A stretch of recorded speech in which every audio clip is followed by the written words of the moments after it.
Hello guys, my name is Amit Sani and I welcome you in this daily PIB announcement video. In the morning these the Hindu paper announcement videos they come, in the evening the PIB videos they come, and the important PDFs you will get on the Telegram channel of StudyIQ and on my Facebook group.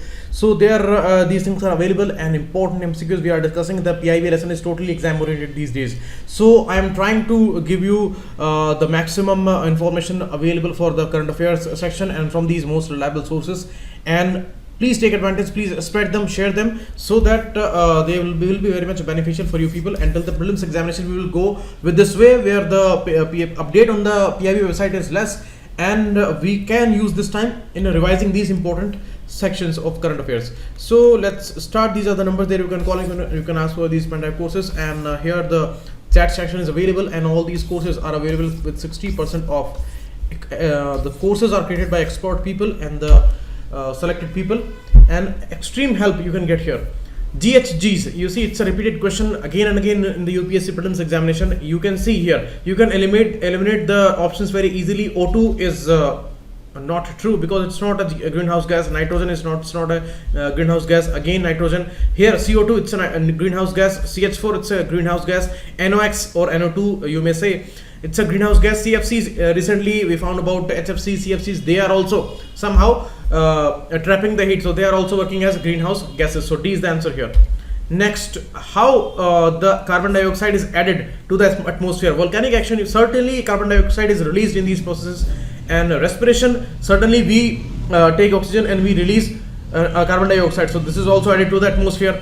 Photosynthesis, it's a unique process, it's just a reverse process. It actually consumes the carbon dioxide, it lowers the amount of carbon dioxide from the atmosphere, and it releases oxygen as a result. So photosynthesis is done by autotrophs, or the plants which are using their chlorophyll molecule to do this process. So 3 is wrong here, 4 is again right. 1, 2, 4 would be the correct answer here. From all these sources, CO2 is added in the atmosphere.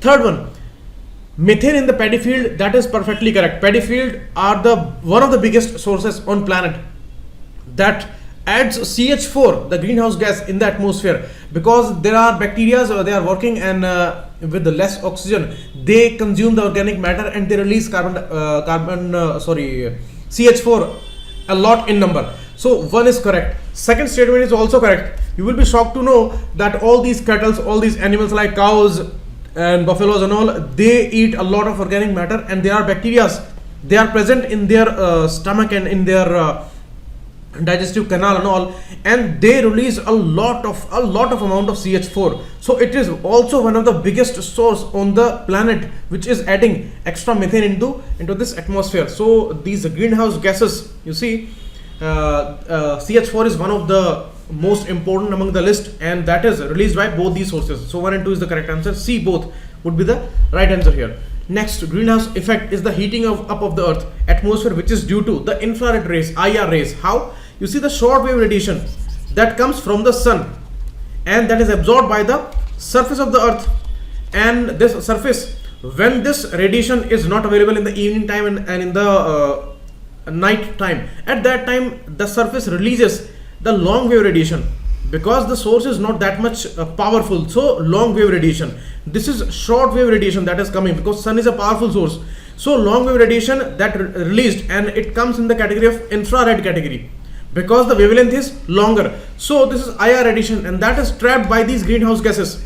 Okay, so that is trapped, and we can say C is the answer here. X-ray, gamma ray, these are the very dangerous rays, and these are not involved here. UV rays, these are coming from the sun, they are not released by the surface of the earth. So C is the answer here. Next, what is the major role of a greenhouse gas that contributes to temperature rise of the earth's surface? You see, transparent to both incoming and outgoing. Just I told you, they blocks the outgoing infrared radiation. So this is wrong option, this is again a wrong option, this is again a wrong option, and this is right.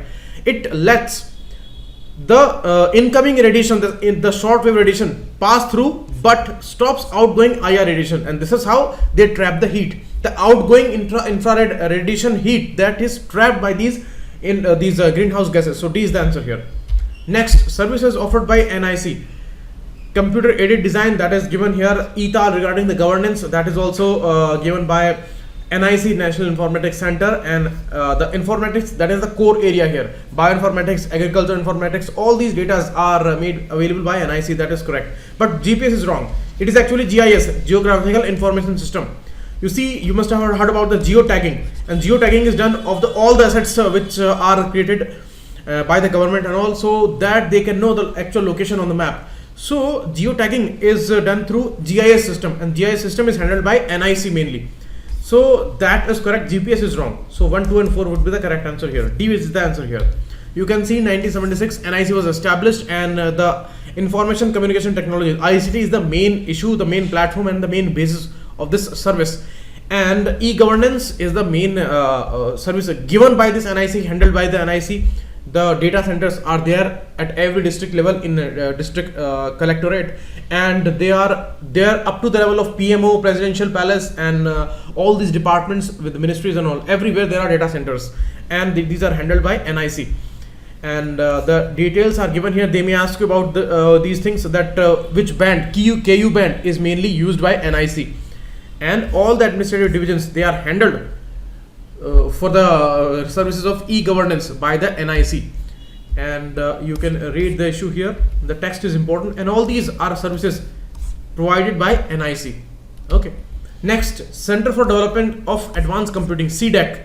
We just heard about the service by NIC, that was CAD, Computer Aided Design, and this is CDAC, Development of Advanced Computing. You see, we asked America for the Cray supercomputer in 1980s, but that was denied to us. They thought that we would use the supercomputer in some nuclear experiments and all, so we would use that in making atomic bombs and all. So that was denied to us. Then we took Russian help, and we started developing the CDAC institution in 1988. It was established, and it was originally established to research and assemble high performance computers. That is correct, but first is not correct. Why? Because it is saying Ministry of Science and Technology, so it is not coming under MST, it is coming under MITY, Ministry of Electronics and Information Technology. So MIT is the ministry here, not Science and Technology. There is a big confusion between both of them, because these looks similar, because both are technical in a sense, but MST is different. DST department is coming under MST, and MIT is taking the Department of Electronics and Technology. So